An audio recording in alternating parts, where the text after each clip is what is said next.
kulitnya kita ambil, sementara isinya kita campakkan. Ironi dan menyedihkan.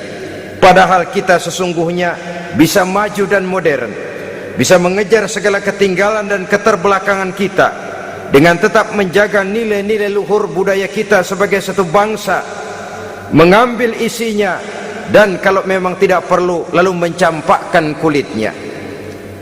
Pengaruh peradaban dan kebudayaan yang menghancurkan moral daripada anak-anak kita oleh pesatnya arus teknologi, oleh pesatnya arus komunikasi, di mana hal-hal yang terjadi di belahan dunia lain dapat kita saksikan hari ini juga melalui layar televisi. Yang terjadi di Amerika, di Eropa, di Afrika, di ujung dunia yang paling ujung sekalipun, di ujung dunia yang paling ujung, hari ini kejadian, hari ini sudah bisa kita saksikan.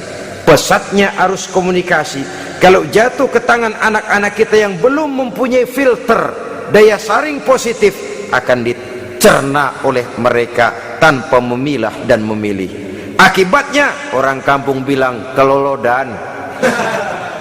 Makan nggak dikunyah lagi, tentu saja akhirnya kelolodan, dan kalau sudah kelolodan menyusahkan kita seluruhnya.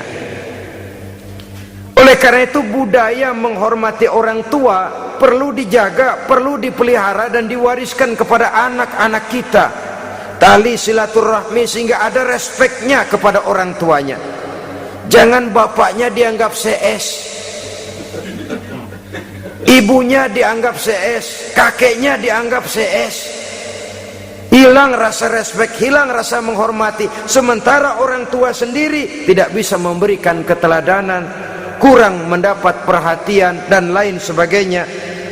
Apalagi kalau baik ibu maupun bapak adalah orang-orang karier yang setiap hari sibuk menghadapi tugas masing-masing.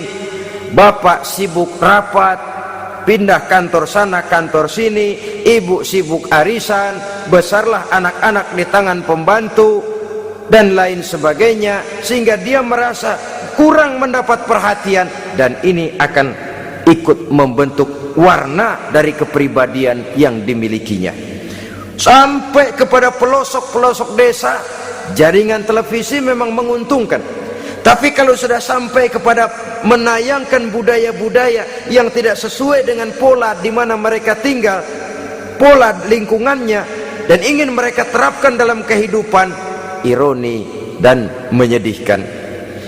Maka sering dikatakan, jikalau ABRI masuk desa, rakyat beruntung. Jikalau listrik masuk desa, rumah jadi terang.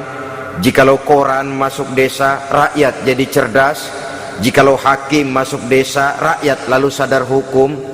Tapi jikalau maksiat dan munkarot masuk desa, minuman keras masuk desa, judi masuk desa, pelacuran masuk desa, rakyat tentu kiamat.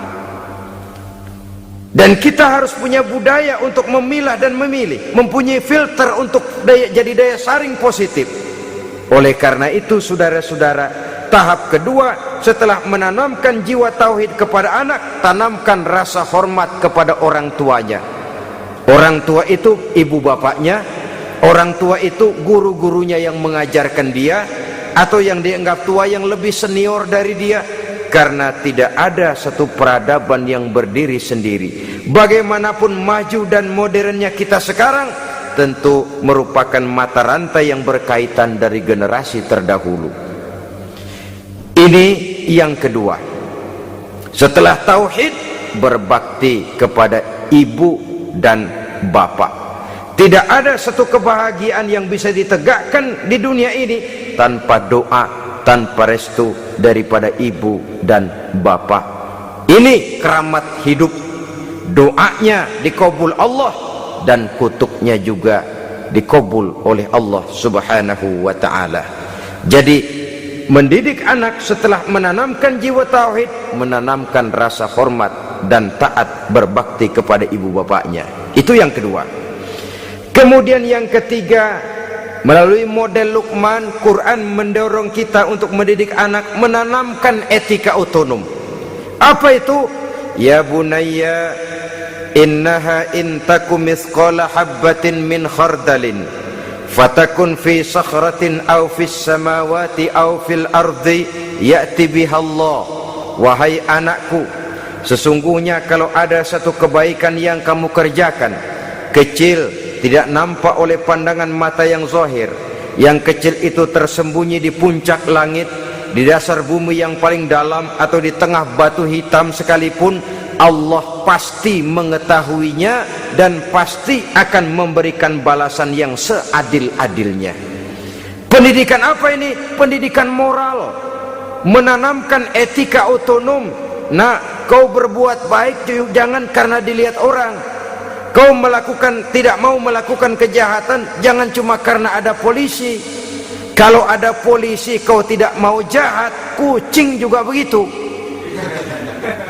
Coba lihat kucing, taruh ikan asin di piring kaleng, tongkrongin, aduh kucing kalem, sopan, tenang. Sedikit kita lengah, habis ikan digarap. Tapi ditanamkan satu kesadaran, kemanapun kau pergi, apapun yang kau kerjakan,